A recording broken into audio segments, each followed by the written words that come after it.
യേശു കർത്താവാണെന്ന് ഹൃദയത്തിൽ വിശ്വസിക്കുന്ന നിനക്ക് ദൈവികമായ ചൈതന്യം ഇറങ്ങി വസിക്കട്ടെ എന്ന് പ്രാർത്ഥിക്കുന്നു.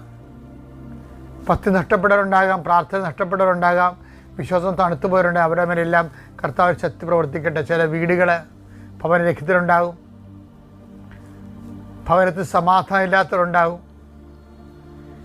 ഇവിടുന്ന് വല്ലപാടും പോയി ഒളിച്ചാൽ മതി, ഇറങ്ങിപ്പോയാൽ മതി എന്നൊക്കെ ചിന്തിച്ചുകൊണ്ട് വേദനിച്ച് ജീവിക്കുന്നവരുണ്ടാകും. ചില വ്യക്തികളെ കൊണ്ട് നീ വേദനിക്കുന്നുണ്ടാകും.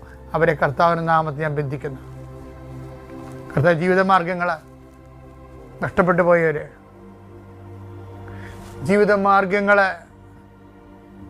ലഭിക്കുമെന്ന് വിചാരിച്ച് പ്രതീക്ഷിച്ചിരുന്ന വിഷയം കയ്യിൽ നിന്ന് വിട്ടുപോയവർ, സങ്കടപ്പെട്ട് കർത്താവെ അവർ ഒരു തരത്തിലും സമാധാനമില്ലാതെ വിഷമിക്കുന്നുണ്ട്.